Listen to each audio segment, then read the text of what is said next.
Hi, can everyone hear me? Oh, good, good, good. I was testing it there and it didn't seem like it was working there for a second. It's really good to be here. Great to be back from Taxi, as it were. I mean, back. It's in Los Angeles, but it was such a fun experience. I got to hang out there for a couple of days, and I got to meet so many of you from the class. There must have been like at least like a dozen folks from the class. And it was just so cool to meet everybody. Ben Drysdale sent all the way from where he's at. He sent me this hat. I'm gonna be wearing this tomorrow.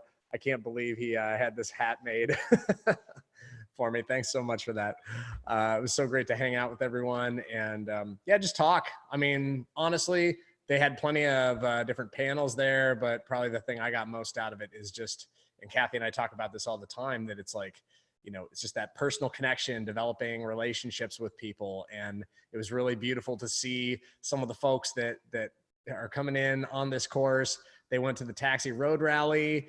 They all met together. They hung out. They were getting food and drinks together, just talking. And who knows what may come of the future for them, in terms of like all the different collabs that could be possible. It's just very exciting to me to see that all happen over the weekend. So I hope you had an awesome weekend, the rest of your week, from last I talked to you. But yeah, today, so the whole focus here was, is going to be mixing. I'm basically just going to tell you my experience with professional mixing, and just to give you like a clear idea where I'm coming from with it. I'm not a professional mix engineer. It's not really like my profession. I'm more a producer or songwriter, but I also mix a ton of my own stuff. It's a skill that I really had to build to get my mixes to a place where they were competitive. As with anything, if you specialize in something, there are tons of other people who only do mixing. So if you're looking for somebody who it's like their primary job is mixing, it's not really what I do on a week-to-week basis, but I mix stuff all the time, and I'm constantly mixing just as I'm building tracks too. A lot of the things that I'm talking about tonight will be things that as you're building tracks in production, you can kind of keep in your mind, and everything kind of feeds into itself. So the songwriting should feed into the production, should feed into the mixing, and then that, it's basically like a handing off of the baton in a way. So with mixing, I just want to start out by saying, like, basically to me, mixing is you want the best version of a produced song possible. So it's basically the producer hands the baton over to the mix engineer, and it's the mix engineer's job to make sure that that production shines the best way that it can, that it translates well across different devices, and that it sits within broadcast standards, which, in terms of broadcast standards includes loudness.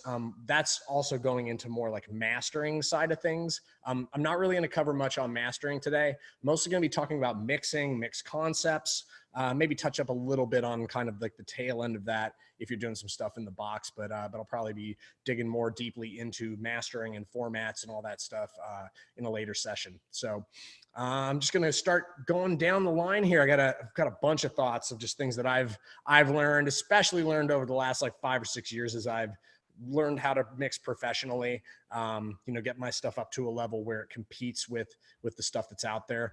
A lot of times I will also hire a mix engineer to take it across the finish line whenever the budget allows it, or whenever I feel like I'm usually the best. Whatever's like best for the song is what I want. And it's probably what everybody here should want for their tracks is, if you're finding that, you're doing really well as a producer, but you're having a really hard time with some of this mix stuff, sometimes like doubling down and investing some time into learning the craft of mixing could really be valuable. But in the short term, it might be valuable as you're learning your mix skills, as you're practicing things to, if you have something that you're really serious about, maybe hire somebody to do your mixes for you for a little while. And even I've had it where like I'll hire a mixer and I'll just kind of shadow over them and ask them questions. And some mixers are totally cool with that. Some people just like to kind of work on their own, which is also understandable.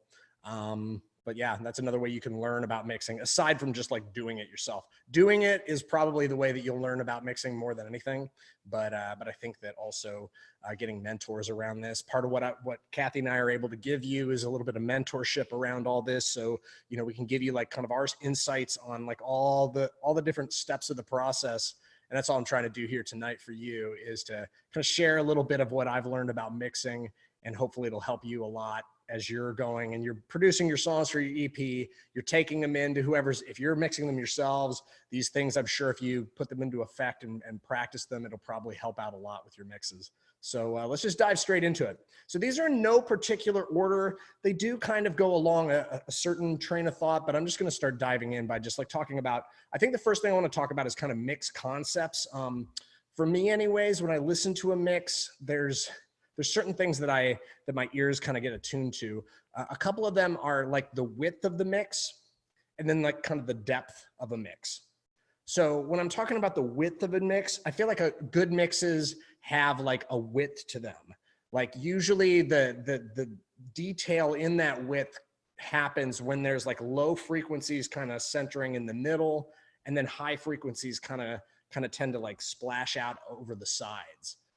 So when I'm saying that, it's like kick drum, usually like bass instruments, usually in the middle lane, and then sometimes like there's no rules with it, but like you'll notice like a lot of the times that this is kind of the way it follows, that like low end, low frequency instruments towards the middle, and then other types of instruments can kind of fan out to the side. Maybe your acoustic guitars, maybe your synths, if they're a little higher up, maybe percussion off to the sides. And then depth. Depth is something that's, you have definition, perhaps like crispness up front, and then maybe something that's washy, and the washiness is what maybe creates the depth for me.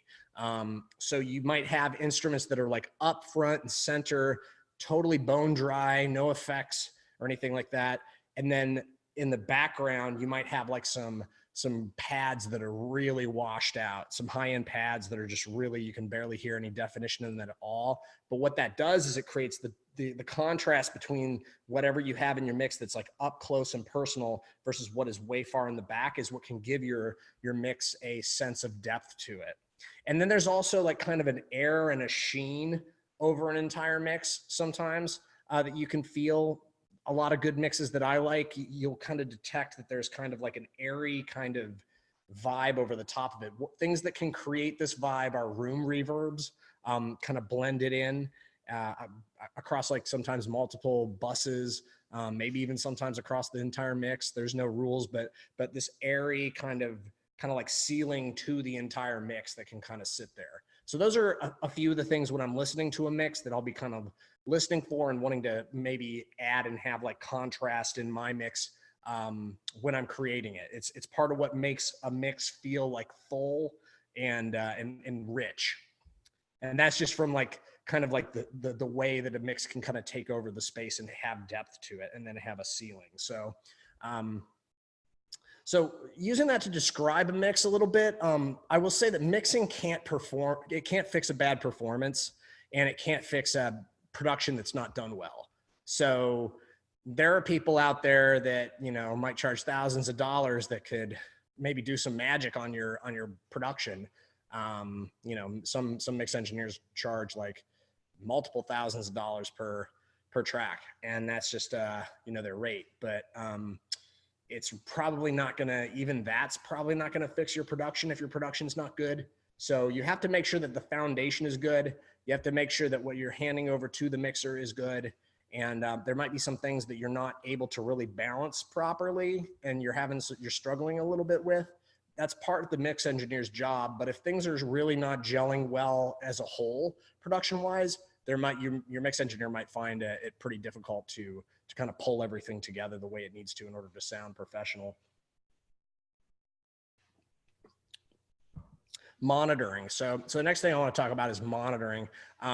Monitoring it's basically how the music is being played out when you're in your session, you're mixing something. Is it being projected out of your speakers, your monitors that are on your desktop? Is it being projected into your headphones? How are you mixing between those two things? If your room isn't treated well, like this room right here would be a terrible room for me to mix in with the monitors. I mix sometimes with my headphones on in here, and I will bounce out sometimes just to kind of get like a little bit of context with this, but I can't depend upon these monitors here in this room because there's a 25-foot high cathedral ceiling. Things bounce off all over the place, and it's going to create a bunch of extra information that isn't actually in the song that's going to color the way in which I am mixing the song. So in that case, if I'm here, what I do is I mix in headphones, and then I go over to my other studio to handle like all the mix stuff that I do for the most part. Got some great gear in there. It's well-treated room. And yeah, just having a good environment to mix in is good, especially if you're going to be using speakers. There are folks that mainly mix in headphones, and that's fine. You work with what you have, and if that's what you have right now, then that's what you will learn from. But it is good to have a few different, we'll talk about this later, why it's important to have a few different ways of listening to your mixes kind of as you're going along.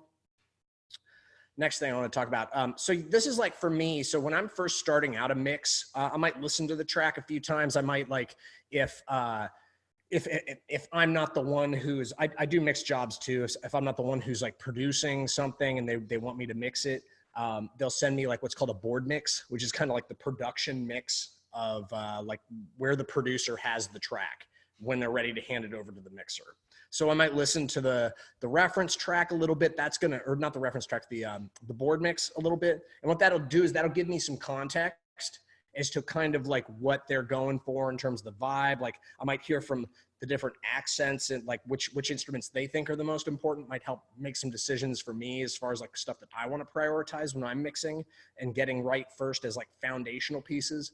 And then I'll probably listen to like, if they have any references, I might listen to a reference or two to kind of get a feel for what it is that they're shooting for with like kind of the mix plan.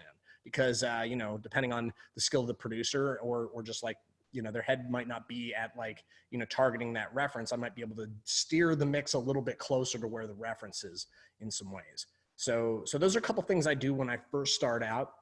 And then once I do that, I bring all the tracks in. The first thing that I do is I start to make some decisions. I feel like mixing, you gotta trust your instincts with things and you gotta make decisions.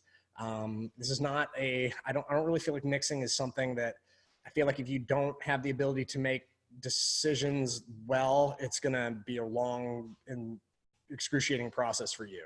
I feel like you need to make decisions and kind of go with them a little bit and see if it works. And then if it doesn't work, you can always go back and change your mind. But I find like, so for me, the first big decisions I make are like, what are the core instruments in the track? So when I'm saying core instruments, I'm saying like, what are the one or two foundational pieces that I can use as like the backbone of the mix? Usually in any song that has like drums and bass, it's going to be drums and bass. Like having the rhythmic foundation of a track down and sounding fantastic is going to be a great place to start. And then you can kind of let everything else kind of sit around and kind of situate everything around the drums and bass that you already have sounding just killer. So if that might be the case, it might be the case that the acoustic, maybe it's just an acoustic guitar song with like a couple other little things and a vocal. So in that case, it would be the most important part of it is getting the acoustic guitar to sound amazing and then getting the vocal to glue really well with the acoustic. And then everything else is kind of like really doesn't matter that much. You know, you might have like some strings, you might have this, but they're not going to like be the thing that you build the entire song around. So, but once you make that decision, I really feel like it helps a lot. And then when I start mixing, I'll usually start on like the loudest, the biggest part of the song. Because if you get the biggest part of the song right, just as like if you get the foundation right, if you get the biggest part of the track right, it's really easy to kind of work backwards from that. You can always work down from like the hugest dynamics that you created, the biggest dynamics you have in the whole song. It's a lot easier to work backwards from that than the other way around. Because what you might do is you might build up your verse and you might find that you have nowhere to go up from there. You might work yourself into a place where you're just you're putting like too much compression on everything. Your levels are getting too hot, and then you have like there's like not enough gain staging. Things can get kind of messy. So so what I would suggest is really starting with like the loudest part of the song, and then kind of working backwards from there. Now, when I'm talking about gain staging, we talked a little bit about this in production. Just as you want to make sure you're not recording stuff too loud, so that you have no room to like compress and do that sort of thing to things. Actually, it's mostly compression because that's where you're going to get a lot of your gain increases is through doing compression. Especially for things like vocals or things like that. You want to make sure you're not recording too hot so that you can, in multiple stages, increase the gain through compression. So for example, you might have a vocal track, and maybe that vocal track, the out on that vocal track maybe goes between -10 and -6 dB at the end. Maybe you'll put a compressor directly on that track, and the hottest it gets is like -6. Then you might send all your vocals to like an aux track for like a send. You'd send all your vocals to a bus. Then you might put a compressor on that bus, and then the out on that bus might be somewhere between -6 and -4. So it kind of slowly creeps up more and more towards 0, which is like the loudest. And then once you have those buses, you might send all of those buses to like what's called a submix. And that's where it basically takes and sums all of the different buses and all the different tracks that aren't in buses. They all get sent to this one place. And then you might do compression on that bus, or you might have like a parallel bus, which I'll talk about later. But you will have like, if you have a compressor on that, then you might have another, maybe the output on that will be -2 dB. So as you can see, it's kind of slowly, we're increasing, even though the numbers are negatives and it's kind of confusing. 0 is like the loudest, within broadcast standards. We are slowly creeping up as we go down the bus chain to if you think of the master bus as like kind of the last step in the process, that's where you want to put your limiter on that. And then that's where like kind of your mastering stuff happens. Then at that case, you would probably have like somewhere close to 0 output, or you might have a little bit of a ceiling there to give you a little wiggle room in case for broadcast standards. I'll sometimes do -0.2 or anywhere from like -0.2 to -0.6, depending on how I'm feeling on things. So yeah, it's gain staging really works in your favor because what it does is it, over the course of like from the track, it gives it the chance to kind of build up. And if you have the compression happening at multiple stages, all of these different elements are getting glued together and then elevated. It's like a process of like gluing things together and then compressing, elevating, maybe saturating stuff. There's different things that you can do on each of these buses to kind of glue them together, and then they all work together better. So that gets me to the place of like where I would start. I want to talk about buses, since it seems like that's I had it further down the list, but I think it makes sense to talk about it now. Buses, for anybody who's not familiar with what a bus is basically just a place that you can send a track to.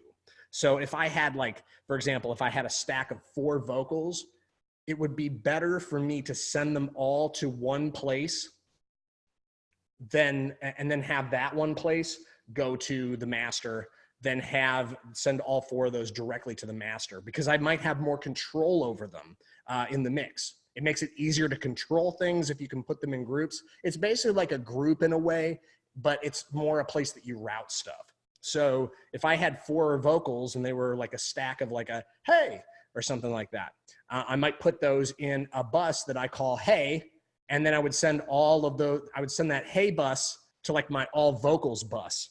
And then I might send that all vocals bus to like the submix, which is right before the master chain, the master bus. So in a way, buses, what they do, they can serve a couple purposes. They can really serve to sum things together and organize things, help you keep organized, help you have better control over things, because in a way, you can also manage plugin resources too. If you only, if you have those 4 vocal tracks, you might only have to run the plugins on like just the one bus versus having to run 4 different sets of plugins to get the sound that you want for that. You could just put the plugins on the bus, which is something I frequently do. Some things you would not want to do that with, some type of plugins you wouldn't want to do that with, but things like subtractive EQ, a lot of times it works great to do that. So yeah, so buses can be used to organize and kind of sum things together.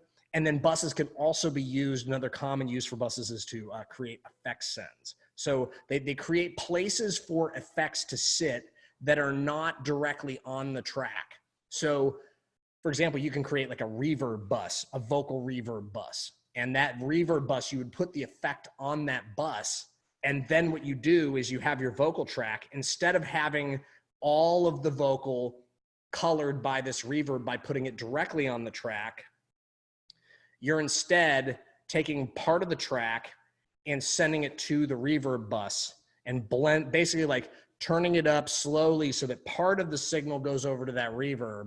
And then you just hear it kind of blended in, but you still get all the clarity from the track itself, which is really important. One thing that can happen if you were to just throw a reverb on just on a vocal, you might, and if the mix was up to 100, it's going to sound like you're in a cave. It's going to sound like you're washed out. You're not going to have any definition to it.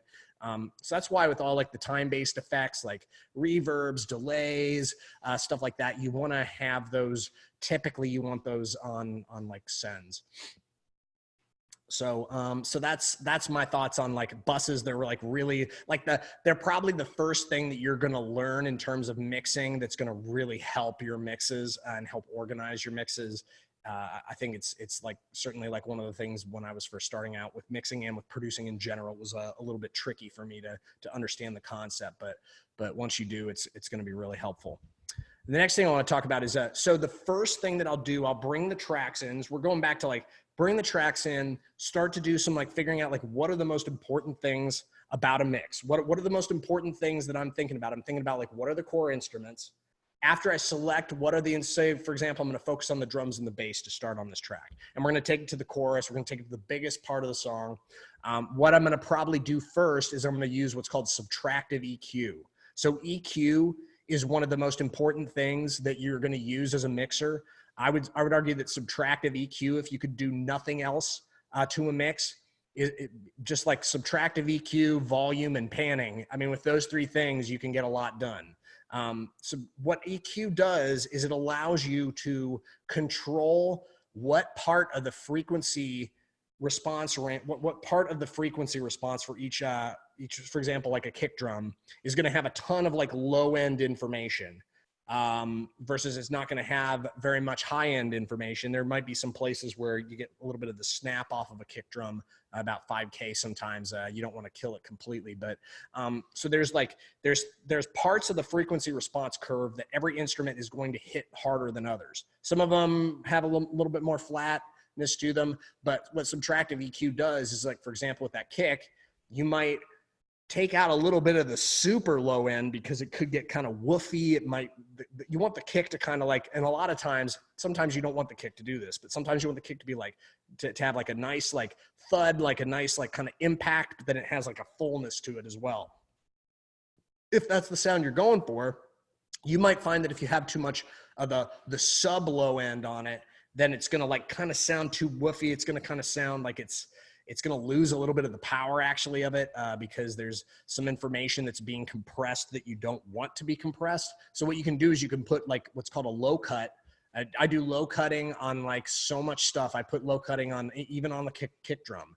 I'll play around with that. Just kind of a little bit. You don't want to take out very much of it, but if you take out just a little bit, it may very well help get a little bit of clarity with that kick. Same thing goes with your bass.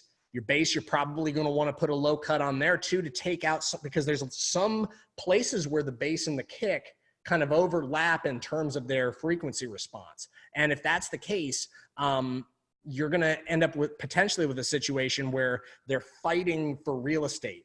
Mixing is a little bit, there's a bit of like kind of a real estate battle that can take place when you're mixing stuff, because if you have too many things competing for attention, what happens, you can have like phasing, you can just have like things get muddy up, they can muddy each other, and you can kind of lose the clarity of whatever instrument. So you might not, if your kick and your bass guitar are both fighting for the same real estate, you might not be able to hear the impact of the kick very much. Might not be able to hear, and also you might not be able to really hear the tone of the bass that you really want to hear either, because there might be some interference from the kick sometimes. So subtractive EQ, you're balancing out like what it is, you're taking out the stuff you don't want to hear.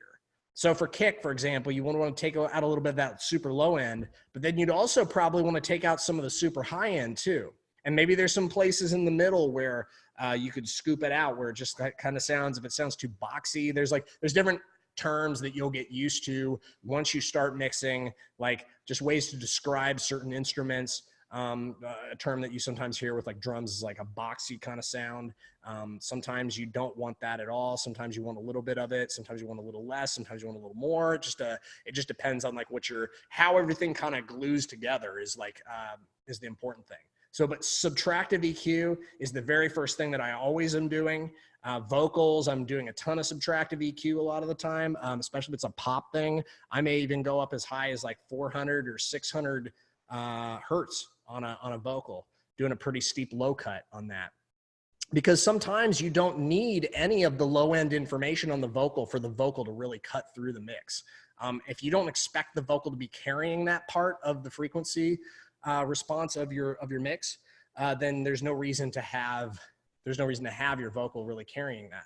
Because what's going to happen is it's going to get in the way of other instruments that are trying to kind of drive that part of the mix forward. Hopefully that all makes sense. I'm going to have a little bit of time after this to answer any questions you have. I know for anybody who's like never done mixing before, you could be saying, what the heck is all this?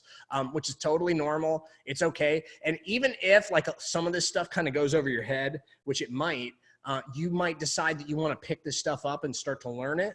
But you might also just be able to get to an understanding where when you're working with your mix engineer or you're working with your producer who's also acting as your mixer, you'd be able to have an intelligent conversation with them about like kind of the decisions that are made.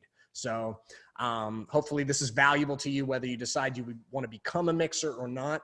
Yeah, subtractive EQ, really important tool. I use it all the time. Let's see.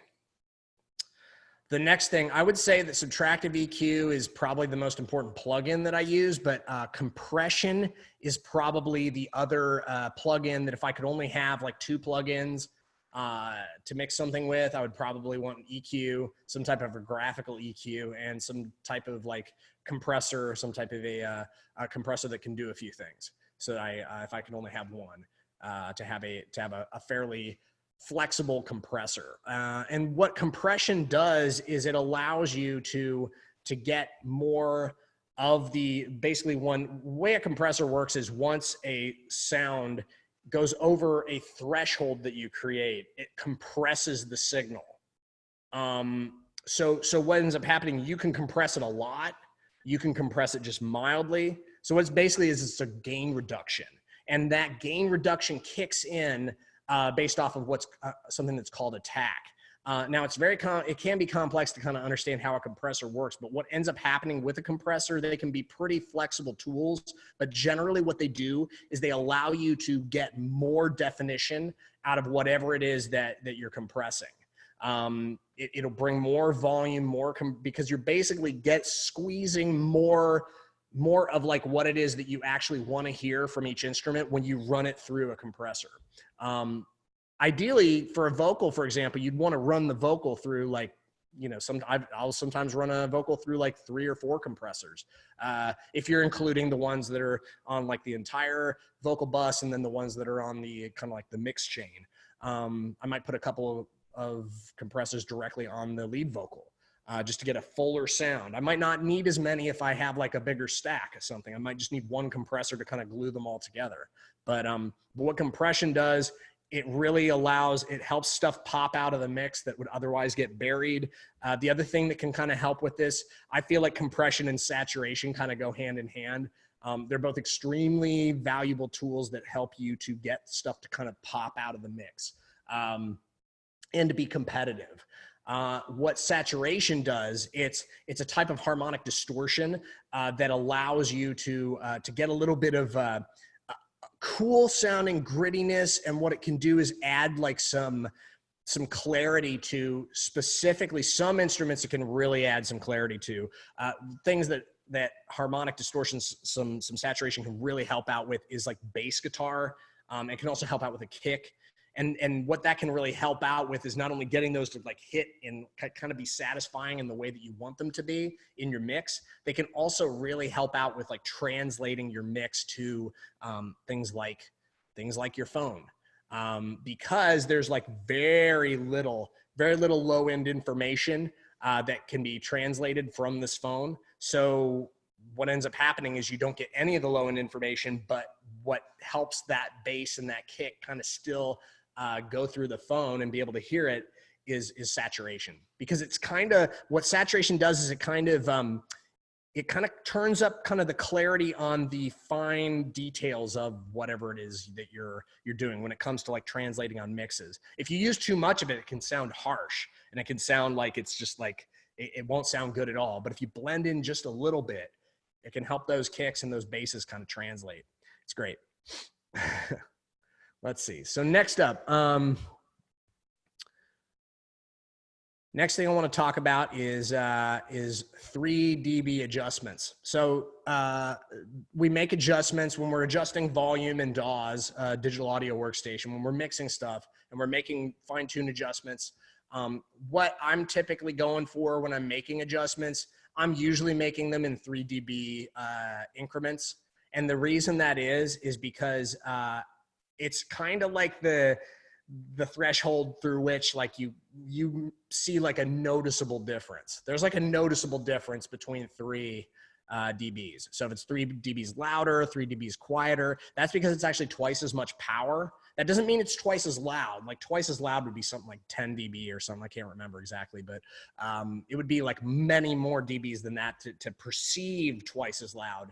But 3 dB seems to be like the kind of the sweet spot for me. So when I'm working, I'm typically like making adjustments. If I want to make something a little louder, I'll try bumping it up 3. And then if it seems like it's too much, I might do 1.5. I'm doing a lot of like adjustments in like either like doubling. I'll sometimes do 6 dB. If I want to like really, if I want to make it twice as like noticeable, I'll try that. I find like I've just consistently find myself making adjustments in 3 dBs. And it just, I think there's a reason why everybody says to do it. It just, you feel like you kind of notice a difference with some of this stuff. It's pretty helpful. So I would say like, you know, that's kind of what you want to play around with. I don't notice a ton of difference unless you're talking about super fine tuning stuff. When you're making like little adjustments, like half dB adjustments, it's like, I think that like sometimes those adjustments are, perhaps they're like above my, my pay grade or something like that. I just don't notice them that much. And, I may make those types of adjustments sometimes if I feel like it's just a hair out from where I want it to be. But you know, otherwise I'll be making like, you want to make like adjustments. If you're going to make adjustments, make them I guess like one of the things too, I want to say about this is like, it's better to make an adjustment that's noticeable sometimes, than to make an adjustment for the sake of an adjustment. If you don't notice the adjustment, then you probably shouldn't make it. Is kind of another thing that kind of comes with the territory of that, I feel. All right. Next thing I want to talk about is parallel compression. So these buses that I was talking about that you're sending, so say you might have all your drums are going to a bus. That bus might be going to your mix bus, which is kind of the end of the chain for mixing. But what you might do, in addition to just having that drum bus, you might copy the bus and have the entire, you basically have 2 buses getting all of those drums. But then what you might do with one of those buses is just really mess it up. Like put a lot of saturation on it, filter it hard, like just do all kinds of things. And things that would typically like use a lot of saturation sometimes and compression, like really compress stuff hard. And then what you do is turn that bus that's all messed up and you turn it all the way down. And then you just kind of start to turn it up just a little bit. And then you'll start to hear, like sometimes I'll be blown away by like the types of differences that just adding, like putting like one copy of the entire bus, compressing the heck out of it, and then just blending it in a little bit. It gives it, like I was saying before, these are the types of things that can kind of let drums like really have that edge, really have that punch out of the mix, really allows it to translate to sound competitive. So I use parallel compression on a lot of stuff, everything from vocals to like my keys. I'll have a bus for my keys. Sometimes I'll have a bus for guitars. Might have a bus for just, I might parallel compress my entire mix. So I'd take the sub mix and I would parallel compress my sub mix sometimes. So there's no rules to it. But you know, that's where you get to kind of be creative and play around. And if you got a few like cool compressors and saturation plugins and tape emulators and things like that, that's where you can get kind of fun and go to town with that. Let's see some other stuff. Just to be really selective with the use of your reverbs. Not everything needs effects. Sometimes like the thing that can really mess up your mix is having too much reverb, because it can kind of make things cloudy, and especially if you're not doing any treatment to the reverb itself. If you have the reverb on a bus, it might be occupying some of the frequencies that you don't want it to occupy. So, you know, it's one of those things where you'd want to maybe throw on like an EQ on the reverb bus just to take out some of the stuff in the low end. Like I'll typically take, like, for the low end on like reverbs, actually for like almost all my effects, I will take out like up to like 600 Hertz. And then I'll maybe take out on the high end of it. Where is it? High end of it, I might take out something like, take it out at like 10,000. So you're only getting like a little, you're not getting the entire reverb, you're getting a part of it. And what that does is it helps kind of clean up your mix a little bit, but you also just don't want to have too much reverb in general. It's just because what'll happen is stuff will kind of feed back into each other, and it'll just kind of, it can get out of control. Your mix can kind of sound muddy, and we don't want that. It's just, you want kind of have light touches on that, turn it until you can hear it, and then maybe ease back a little bit. That's actually a technique that I use a lot when I'm mixing, because I can tend to like go overboard with things. So I'll get it to where I can kind of hear it, and then I might just see what it sounds like if I just ease it back just a little bit and I barely notice it. So that can be like another cool technique in terms of like an approach to mixing, an approach to blending in different effects. Yeah. Next thing I want to talk about is like dynamics. So mixes are all about dynamics.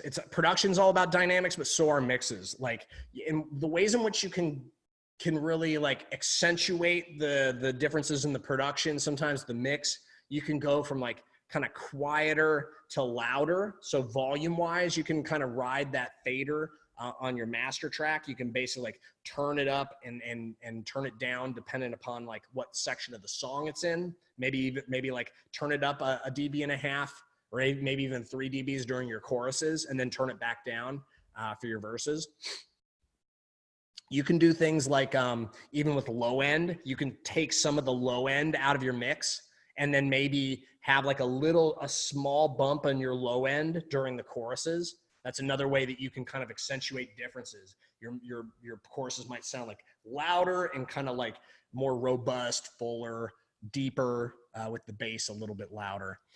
The other thing you can do with mixes is go from kind of narrow with your verses, kind of like a narrow kind of approach, not a lot of like stuff in the stereo space, something that's like very solid, and then just break open in the chorus to where the entire stereo space is being occupied. It feels full. So that's another way in which you can get dynamics through your mix. Another way you can get dynamics is going from like something that sounds like really clean, kind of pristine, kind of like just authentic to whatever the source is, whether it's a vocal, maybe it sounds like just like the vocal, it's not dirty at all. And then what can happen sometimes, maybe the contrast is in the chorus, like really making it gritty, like turning some saturation onto it.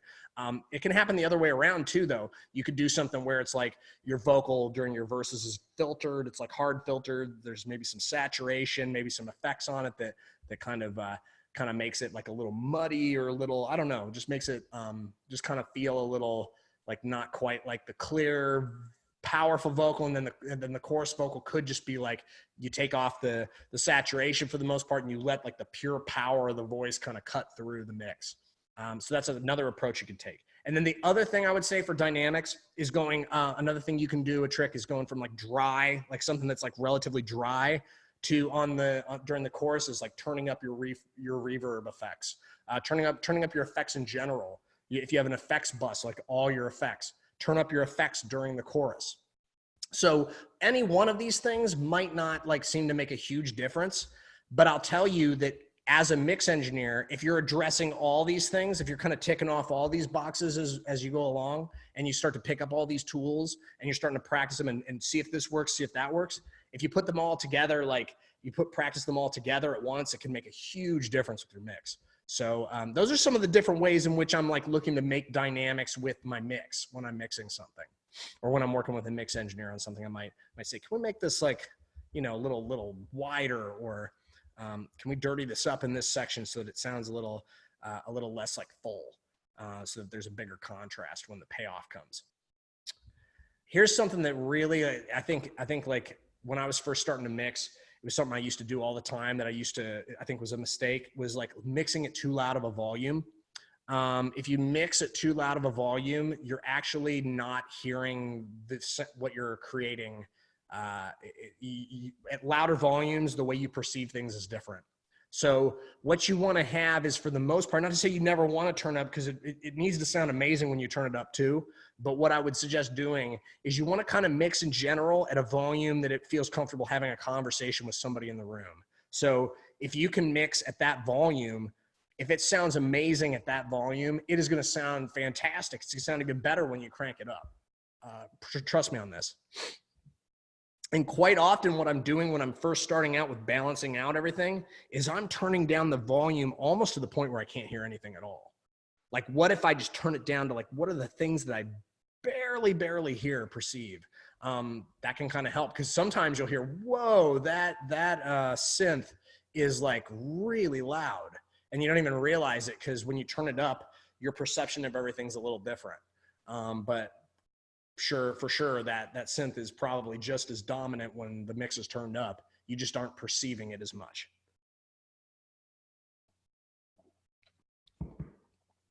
So yeah, I think it's a good idea to mix relatively at a low volume. I also think it's important to go between like mixing in stereo to mixing in mono. Mixing in mono can teach you a lot about your mix. It can teach you a lot about the problems that your mix has. Mixes can have some things that you kind of like, you can disguise some of the problems in your mix by having it kind of scattered out over the stereo space. But when it's all like, when I say mono, it's like the left and right channel are both dead center. So they're kind of both on top of each other in a way. And what happens is that any problems in your mix are going to come up super clear. And it's going to be really tricky at first. It could be really hard for you to get it to sound good when it's kind of on top of itself. But I think it's like a really valuable tool, and I do it a lot. Some tracks I do it more than others, but there's a stage at my mixing process. It starts usually like fairly early on where I pop it to mono and start to get it to really sound good there. And then I might bring it back out to stereo for the rest of the time. But I may, throughout any other part of the mix, bounce back from mono, because ultimately, you know, there's certain things that, this is a mono mix right here. You know, this is a mono where people are perceiving Bluetooth speakers. Some of those Bluetooth speakers are mono. So where people listen to music is all over the place.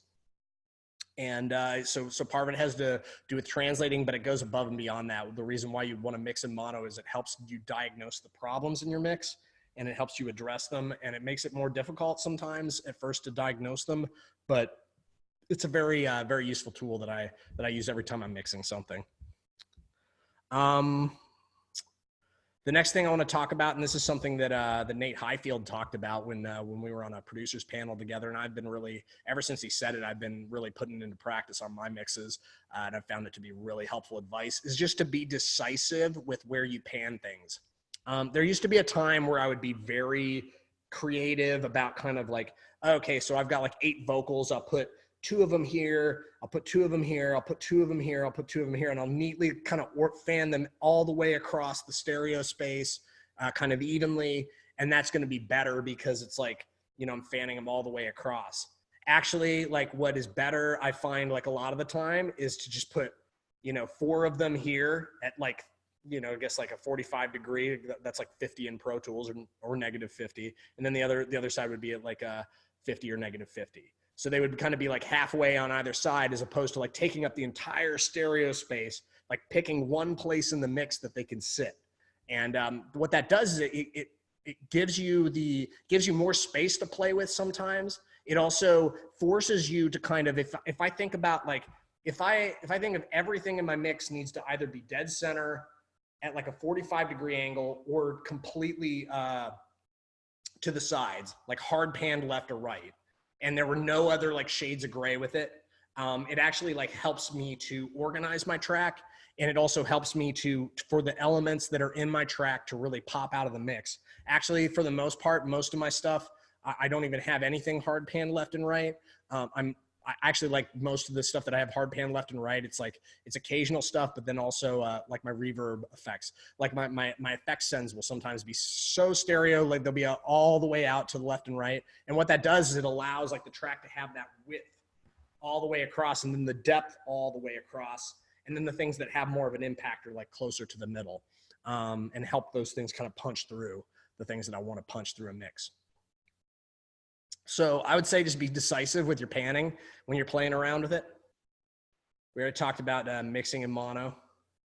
Oh, I think this is an important thing. You know, don't tweak your tracks without any context. I think like, you know, you don't want to sit for like 5 minutes and work on your snare drum, for example.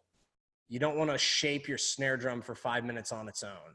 You might want to make a little adjustment and then immediately pop it back to, like, you could solo it, make a little adjustment, then go back to the entire mix and see if you notice a difference. You know, I think that's a better process than working on the snare for 20 minutes and then you pop it back into the mix. And because you spent so much time like getting that snare to the way you wanted it to sound, that might even, like, the effort you put into it might color the way that you kind of perceive things. I think it's better if you think of it like, I've had stuff that sounds like absolute garbage when you solo it, but it sounds amazing in the context of a mix because for what I'm wanting it to do, it does the job. Sometimes a track that I have in there might be doing one job. Like, for example, I might have a track that's like a whisper track for the vocal, where the only job of the whisper track is to kind of give like a little like presence to, like, sibilant presence to the vocal, and help it to kind of like give it a little bit more air, a little bit more presence. If I were to solo that track, it sounds like garbage. It's like, why is this even in the mix? But if it's blended in just a little bit, it sounds amazing. It helps the vocal pop through, not only just in like the full context of the mix, but also helps it translate better across devices. And so yeah, it's just one example. But don't mix stuff kind of without a context. I think you want to constantly be bouncing between making an adjustment and then hearing how it sounds in the entire mix. And then you also, when I was talking about like you got to constantly be going back and forth, you want to be A and Bing with your references. You want to kind of, if you have a really close reference that you're trying to nail the vibe of with a track, you might want to just get a copy of it and drop it straight into your session so that you can kind of hear what your track's doing versus what that track's doing. There's software that you can use to actually like drop your references directly in and have them run through your situation without having to like deal with too many acrobatics with your DAW. You know, I typically just download the tracks and then drop them in, and I'll basically like A/B in them in the session. I'll A/B them, and it helps me out a lot to kind of know if I'm hitting the target or not.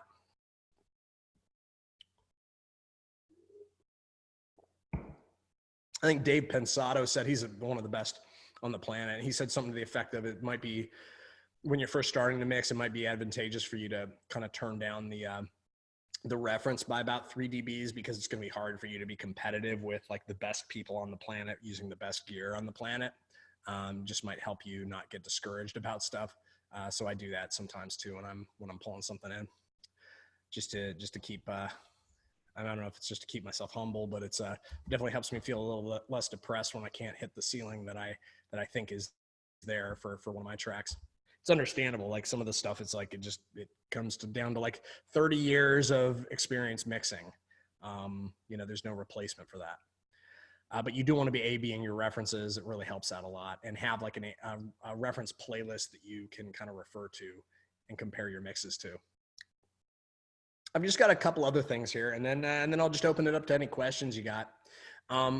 next thing is like translating your mix. So when I keep saying translate, what translate means is like how well does your song play on different formats, monitors, headphones, Bluetooth speaker, your car, your earbuds, your phone speaker, like all these different things are different things that you can check your mix against.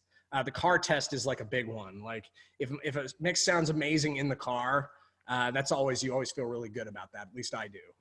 Cause I love like driving around and listening to good music. And if one of my songs, if I have mixed a song that sounds good driving around in a car, then I feel like I've really accomplished something. So, but the point is like, you know, you want to be making sure that your mixes translate. So at some point in the process, you're going to want to take whatever your mix is in progress, and you're going to want to listen to it in a bunch of different environments.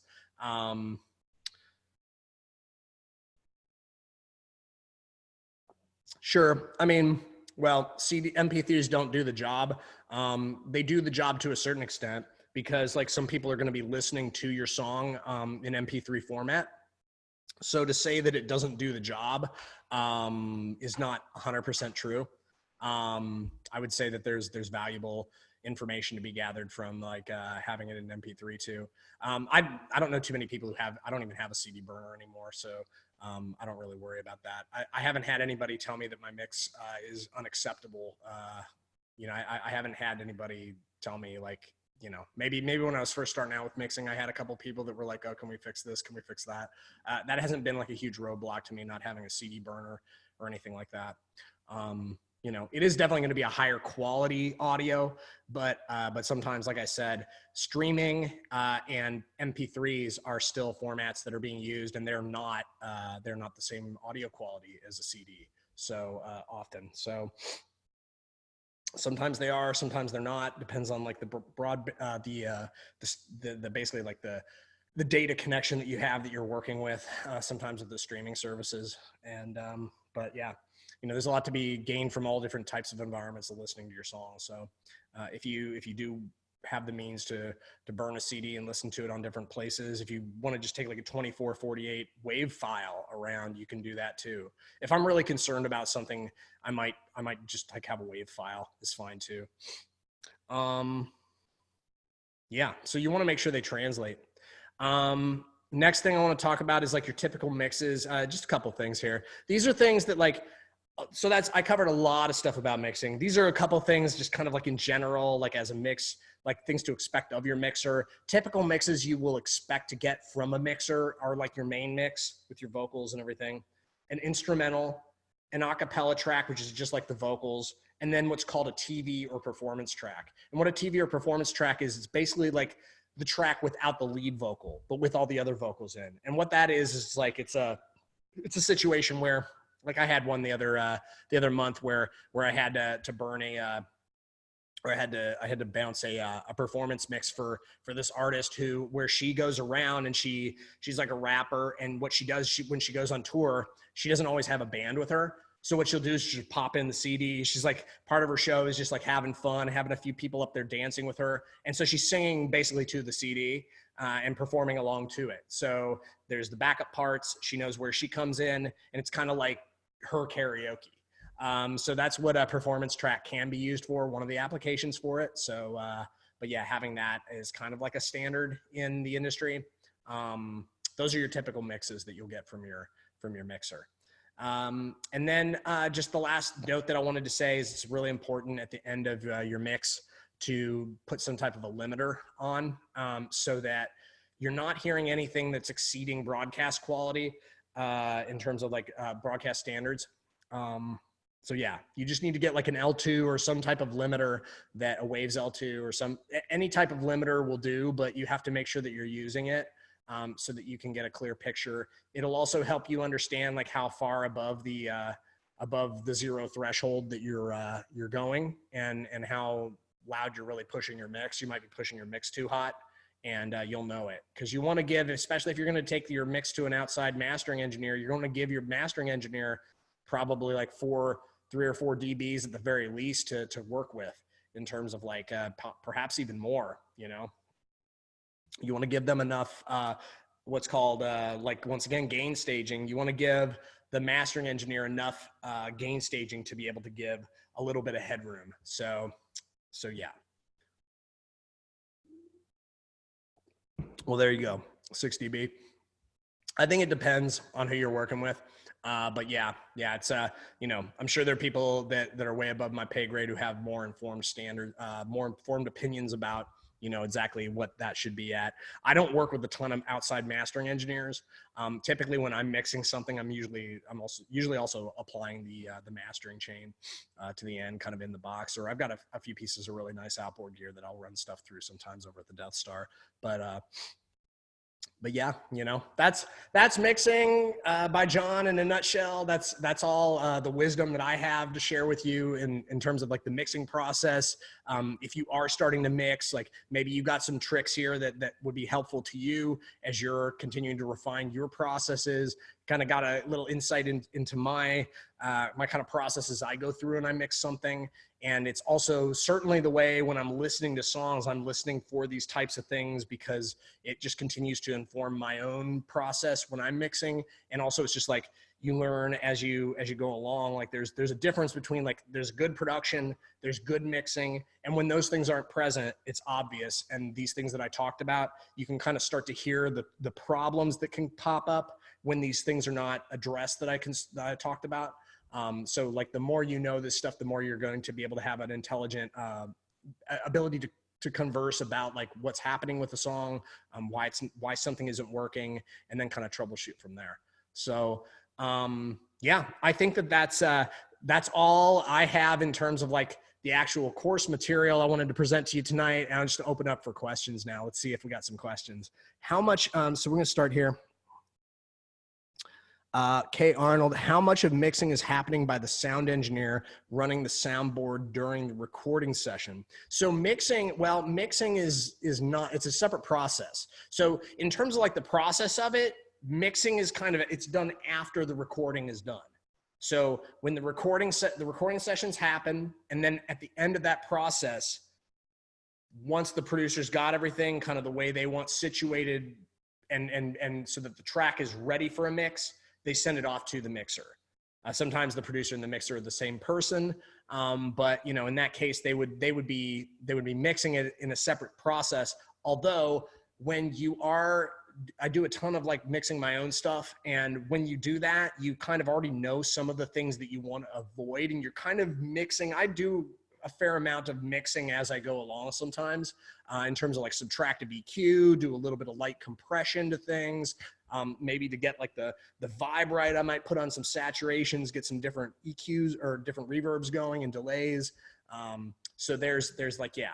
So for me, I'm kind of mixing in a way while I'm tracking, but I also know some other producers where they're just like, they're more focused on like getting sounds, and then they might have a team in place where they're like, oh yeah, I'm not even gonna like worry about making like completely clean edits, because sometimes they rely maybe too heavily on their mixer to kind of clean up their own kind of crappy editing. They kind of get a little lazy. Let's see what other questions we got. Ryan says, can you speak to bringing a vocal forward in the mix without creating separation? Yeah, so this is there's a couple things that I would say as far as like getting your vocal to pop. First is like that subtractive EQ. You want to take all the mud out, the stuff that's like there's no definition with it. So once you take all that low mud out of the vocal, then you want to compress it, and sometimes stage your compressing. So you'll do like, I'll maybe do like put one compressor on and maybe take 2 or 3 dBs out. And then I might have like at the end of like that vocal track, just on the vocal track itself, I might have one where I'm like really slamming a compressor, like maybe taking up to 10 dBs out, and you know, and then having the appropriate makeup gain to kind of bring it forward in the mix. And then the other things that really help with that are saturation. So I'll have like perhaps I'll put it directly on the vocal track. I sometimes will put like a decapitator directly on the vocal track, but sometimes I'll also blend it in. I'll put the decapitator on this is just one type of saturation plugin. It's a great one. I'll put that on like a bus, and then I'll just blend it in to kind of taste. Sometimes when you blend it in, you can really like get some nasty sounding ones that they sound nasty on their own, but if you just blend them in a little bit, they actually really help the vocal to kind of pop up out of the mix. And then the other thing I'll say as far as like probably the thing that factors into that the most is making sure that you don't have any instruments that are competing for the real estate that your vocal is kind of sitting in. Like the meat of the vocal is typically somewhere between like 500 and like 1500. Like there's a lot of like the meat of a vocal is typically sitting in that spot. Sometimes a little bit lower than 500, but you want to make sure that you don't have instruments that are kind of occupying that space. Like a lot of times I'll scoop that stuff out of like acoustic guitars. I'll scoop that stuff out of like pianos. I'll scoop that out of like a lot of stuff just to kind of create the space frequency wise for the most important part of the vocal to kind of pop through the mix. So I'm always playing around with that.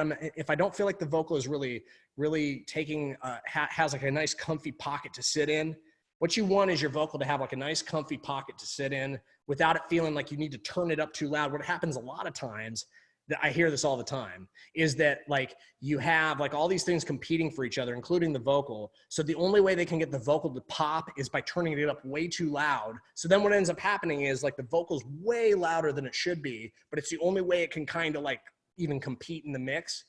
Because there's like too much muddiness. There's too much competing for like kind of the meaty real estate of the vocal. So that's where it's like with every instrument, you kind of want to determine what exactly is the purpose of this instrument. If this is just to get a little high end kind of strummy sheen in parts of things with the acoustic guitar, you almost don't need any of this pop things. I might like really like take a lot of the low end out, and I might scoop out some of the mids too, because especially in like parts where the vocal is going to be super prominent. So hopefully that helps out with that. Also Whisper, there's a plugin by Waves called Morphoder, and there's a whisper setting on it that I will use as like that whisper track that I was talking about. And you can blend that into Taste as well, and it'll give it a little bit of kind of like that presence. It kind of adds a little bit of sibilance, but kind of in a different way. You'll see when you try blending it in. Hopefully those tricks help you out though to get your vocal to pop a little better. Jesse, with the panning position thing you mentioned, are you choosing say 5 pan points and putting everything? Yeah, that's exactly what I'm saying. Sorry, it might have been a little confusing, but it's like, let me see if I can just draw it out. It might be easier to see. Yeah, I think this will be an easy way to describe it, or easy way to show you. Maybe next time I do this, I'll have some diagrams, but this is what I'm talking about. It's exactly what you're talking about. Dead center, hard left, right, and then kind of in between. And if you force yourself to pick between those parts to put your stuff, it'll be interesting, including your effects. Like there's some effects that I bring in like kind of pretty decisively, but not hard pan them, or not dead center them, but I'll bring them in a bit, and you can pick, like you might have reverbs, one that's like a cathedral reverb that you have take over the entire space, but maybe you'll have a slap delay where it's like you just want it up here. You don't want the slap delay out to the sides. So yeah, that's what I'm thinking about. I'm thinking about that all the time, actually. Panning is like one of the most important things. Let's see. What else we got? Are there certain headphones you recommend for mixing? I would recommend, so these headphones I was recommended by I went to Westlake Create Academy that's the only like formal producer training I ever went through. And they suggested, the guy who teaches those courses was really adamant about picking headphones that have a flat frequency response, meaning that everything has the ability to represent sound, everything like headphones, monitors, the human voice, we all have different frequency response. And what happens is there's certain frequencies in every one of these things that are accentuated depending upon, like, my vocal cords might accentuate certain frequencies. Some pleasing, some not so pleasing. Same thing with these speakers that are sitting right up in front of me. Same thing with these headphones. So what I'm saying, a flat frequency response is when certain frequencies are being represented, there isn't like kind of a bump. Like there's some headphones where if you listen to something that has like a lot of low end, it might really like crank up like the low end or certain parts of the mids. So you're not like just hearing exactly what it sounds like. You're hearing like a colored version of it. These headphones that I'm wearing right now are really fairly flat. They have a fairly flat frequency response. They're Sony MDR 7506s. They are like standards in recording studios around the world. Sorry, I don't think it's really zooming out, but it's not really zooming in there. But once again, it's a Sony MDR 7506s. I love these things. The only thing I don't love about them is the cord. I hate this this coily thing. I really don't like. That's the only thing I don't like about these headphones. But they're really comfortable. They're not. Yeah, they're very. I can wear them for hours. They represent what it is that I'm listening to fairly accurately, and that's the best you can ask for.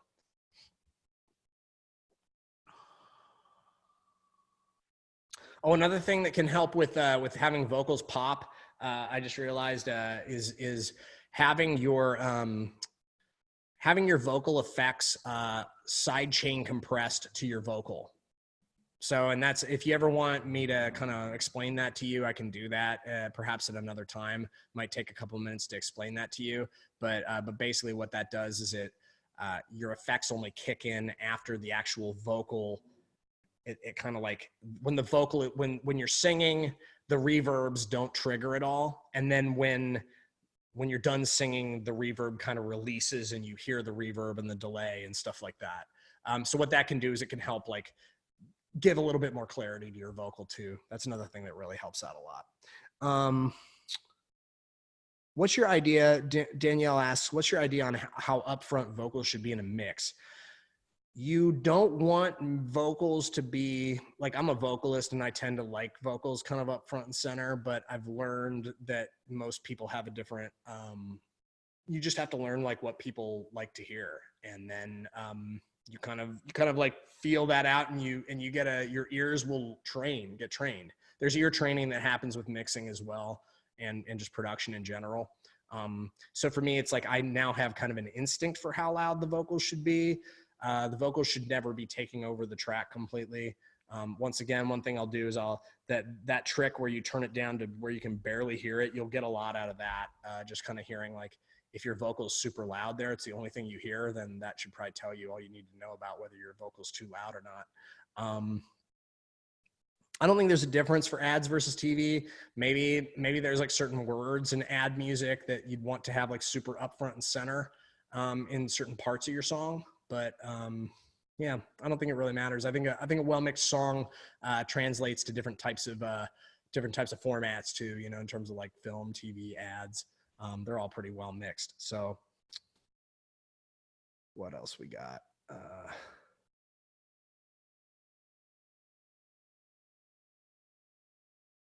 What was the name of the Waves plugin that gives you a whisper? Morphoder. So it's actually a vocoder plugin, but there's one of the presets is called Whisper, and you basically just put it on a bus, and then you blend it in. I'm trying to remember who's the guy, Warren Hewart. So actually, Warren Hewart has like a YouTube channel that's amazing. He goes into all kinds of things like what is it, like Produce Like the Pros or something like that is the name of what he does on his channel. I mean, he has a bunch of free tutorials that you can watch, and I got that trick off of him.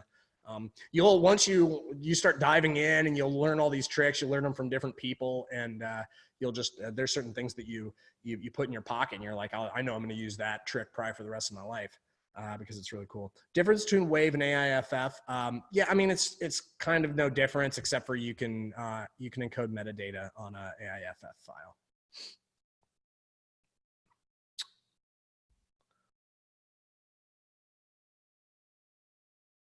Yeah, so Janine, the headphones are Sony MDR 7506s.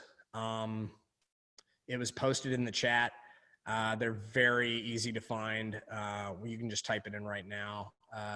Just go to a browser and type in Sony MDR 7506s, and you should be able to get them. They're actually like fairly affordable headphones too. That's the other thing that's great about them. Difference between, okay, we got all that. Recommendation for studio monitors. Yeah, you kind of want to have ones that have a flat frequency response. I think it's helpful. There's certain monitors where you're going to need certain information. Like the monitors I have are amazing, but they're like $4,000 monitors. The monitors that you get, I don't really find I need a subwoofer for these. They have a very like detailed low end for the size of them. I could get a subwoofer, but I don't do mixing in here, so it doesn't really help me to have them in this environment. But if your monitors can't really carry enough low end, then and you're mixing a lot of like urban R&B, hip hop kind of stuff, you're going to want to have, and also like maybe even like some trailerized kind of stuff. You're going to want to have that extra low end representation because you're going to kind of need to feel some of those feels that you get in like when you're in a movie theater, like kind of some of those low end woofy kind of sounds that come from a subwoofer in the car too. Sometimes it's like you want to kind of get an idea of what that sounds like, and you're not going to get that from just like a plain pair of monitors. I mean, I had the Rocket, what are they, like KRK6s or something like that. I had those for a while, and I kind of liked them. I got friends of mine who have those, and they like them. Those are like pretty decent, kind of mid-range, monitors if you're looking for something that's powered. Yeah, those are good. Yeah, as far as like, my experience with monitors, I don't have experience with a ton of different types of monitors. I've had these monitors since I bought them. And I love them. They're Neumann's, KH310s, I think they are. They're great, but you also don't need to have these kinds of monitors. These are probably overkill. They're certainly overkill for my setup here. I don't really even need them here, but, I don't know. Figure I'll probably at some stage I'll probably have a better situation in terms of like being able to mix, have like a treated room. I like it out here though.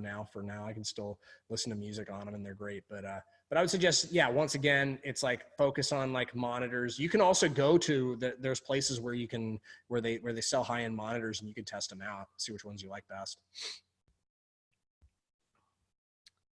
Do all the reading up on the forums. I mean, all this stuff kind of chips in, go to different Facebook groups, ask a bunch of questions, go to the Gear Sluts forum and look at the stuff. It's funny. There's a group out there called Gear Sluts, SLUTZ. And pretty much no matter what, if you want an opinion from somebody who may or may not have like actual experience with it, you'll get like 20,000 opinions about just about anything to do with music production or mixing or mastering. It's great, actually. I used it for, you can do a ton of useful research. Let's see what else we got. Yeah, NS10s are great.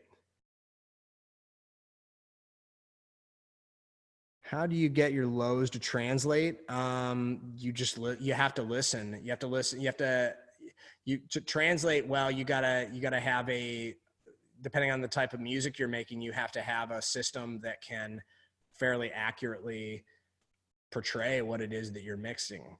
So if you have stuff that's got like a lot of subs, you probably should have a subwoofer in your studio and have your room treated so it sounds accurate. And then you can test it out in your car. You can test it out in different places. I think getting things to translate well, it half has to do with like how you're mixing stuff and the environment you're mixing in, and the other half has to do with like taking it into environments that will test whether your mix is holding up on the low end part of it. So, no, of course.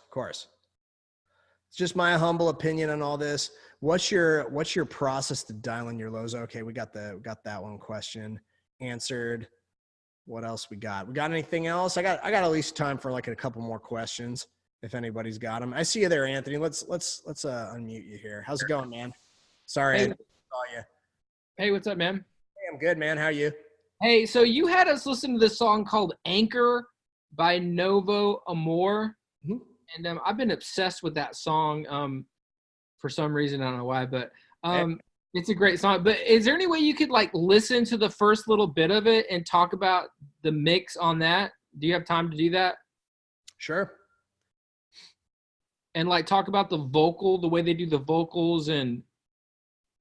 Yeah, I don't know. I can't see any reason. I think that would be a good way to close things out. Let me do that. And then they have this weird like ringing, like I guess it's a guitar, but it like it flows with the rhythm of the song too. It's like a loose string guitar or something. Cool. I mean, some of it might have to do with the production, but I can chip in on the mixing for sure. Let me go over there and do that. Let's pop it open.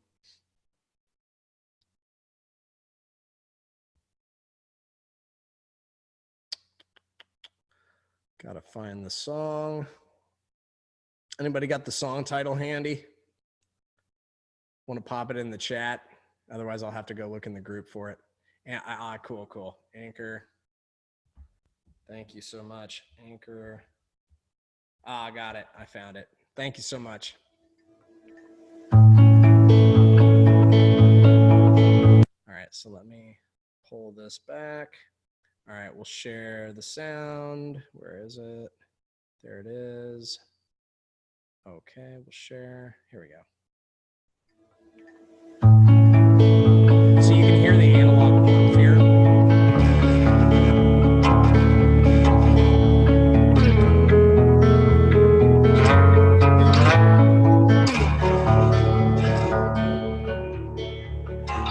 Now you can instantly hear what I'm talking about in terms of like you have this guitar that's close, it's up front, there's a lot of clarity with it, and then you have all these little kind of ear candy things that are out to the side, up the far side, where these things are getting fanned out, and they may not be taking up, definitely not like super close either. There's some of them are washy, some of the they filtered out some of the frequencies so that that guitar can really kind of take the forefront there. And then there's also like this level of like analog warmth.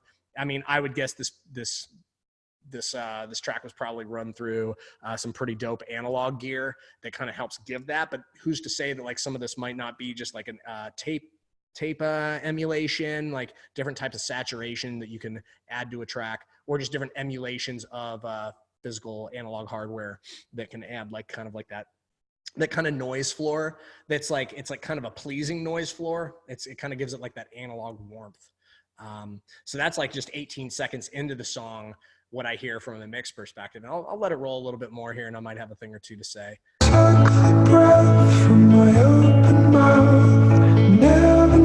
Yeah, and do you notice too, the vocal, it's kind of like sitting like this. It's not hard pan left and right. It's kind of more sitting up here like this. Those doubled vocals are kind of sitting like this.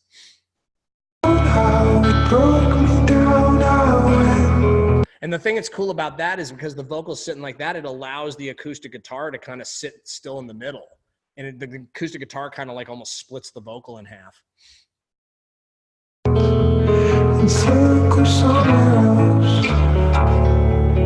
Yeah, and so the vocal also, while it has like some low end detail, there's some of the lows are definitely scooped out of the vocal.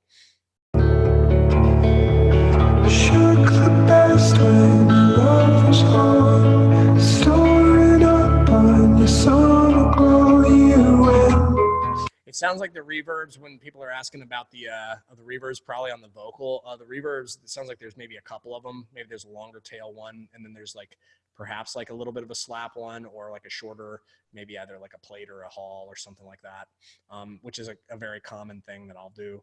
I'll kind of blend a couple different reverbs, including like a slap delay that can kind of liven up a vocal a little bit.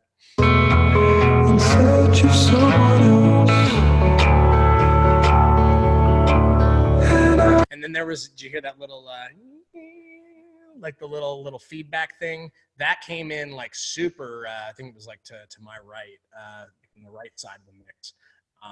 Very cool. Like this track, even though it's a fairly simple arrangement, it's using in a very creative way. It's definitely playing around with the stereo space in a very creative way. It has a very like, there's an error to the entire thing.